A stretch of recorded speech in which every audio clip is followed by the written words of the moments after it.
नमस्कार, मेरा नाम प्राध्यापक Vikas Nana Saheb Belge, RRP arts college व्यामानवा, roll number 41। Doctor Babasaheb Ambedkar Marathwada university द्वारा आयोजित UGC MLTC faculty induction programme 11-12, इसके लिए मेरा सूक्ष्म अध्ययन का पाठ है भारत की विदेश नीति।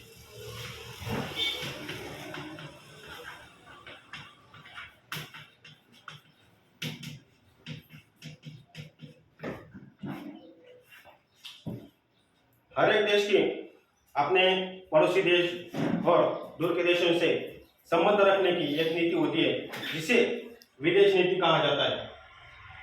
इस विदेश नीति में अनेक विषय आते हैं, जैसे आर्थिक संबंध, राजनीतिक संबंध, सामाजिक संबंध, संरक्षण विषयक संबंध इसमें अंतर्भूत होते हैं और वो संबंध वहाँ पर उस तरीके से हर एक देश के अलग है, वो वहाँ पर उनसे रखे जाते हैं। वैसे भारत की भी एक अलग विदेश नीति है।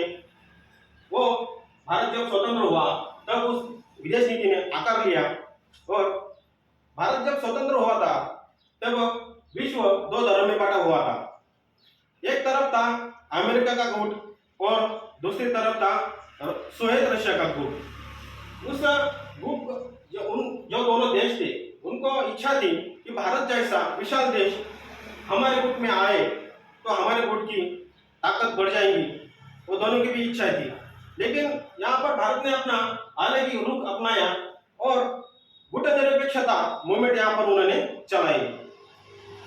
तो भारत के विदेश नीति के कुछ वैशिष्ट्य हम यहाँ पर डिस्कस करेंगे। पहला है गुट निरपेक्षता।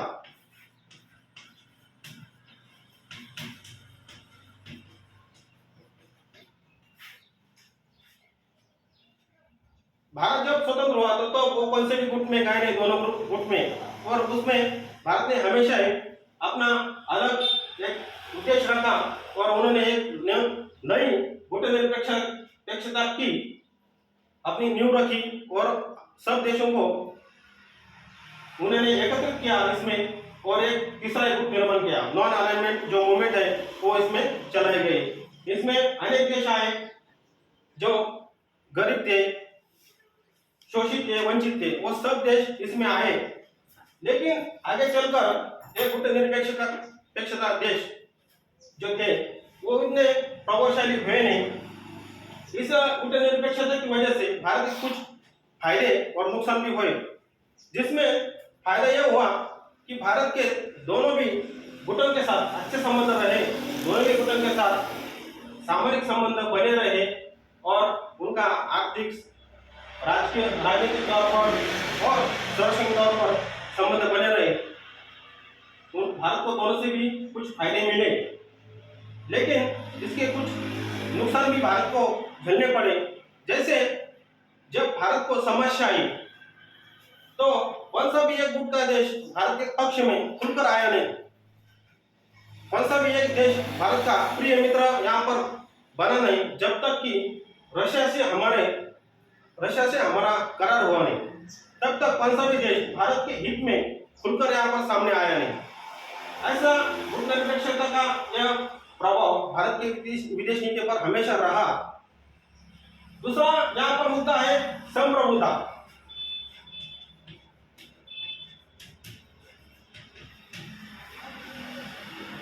भारत ने हमेशा दूसरे देशों के जो अपने पड़ोसी देश है और दूर के देश है उनके संप्रभुता का ख्याल रखा और अपने भी संप्रभुता को हमेशा माना। किसी भी देश को उसका हनन करने का कभी दिया नहीं। ऐसा भारत का स्टांस रहा, यहाँ पर उद्देश्य रहा।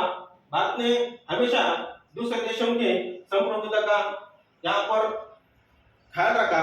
मतलब कभी भी उनके अंतर्गत विषय में भारत ने कभी हस्तक्षेप किया नहीं और भारत के अंतर्गत जो विषय है उसमें भारत ने कभी दूसरों को हस्तक्षेप करने दिया नहीं, भले वो कितना भी बड़ा देश हो, लगभग अमेरिका हो या रशिया हो, उनको कभी भारत ने हस्तक्षेप करने दिया नहीं।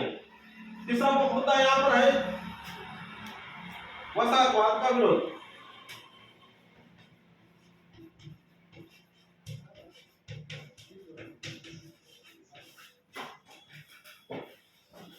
भारत ने वसाहतवाद चला हुआ था और उसके कितने दुर्गामी परिणाम होते हैं वो भारत को मालूम थे।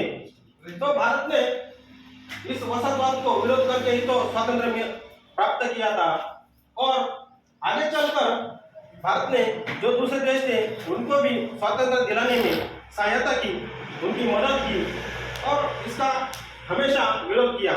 कौन सा भी देश यहाँ पर दूसरे देशों पर अपना अधिकार ना जमाए और उनको उस दृष्टि से ना देखे, यहाँ पर हमेशा भारत ने प्रयास किया है। तीसरा मुद्दा यहाँ पर है, चौथा मुद्दा यहाँ पर है कि विश्व शांति के लिए प्रयास।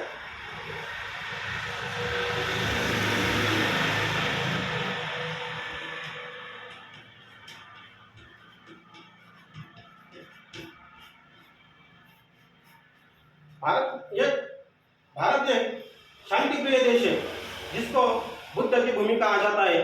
भारत ने हमेशा अपने अंतर्गत शांति को भी रखा है और बाहर की शांति को भी माना है।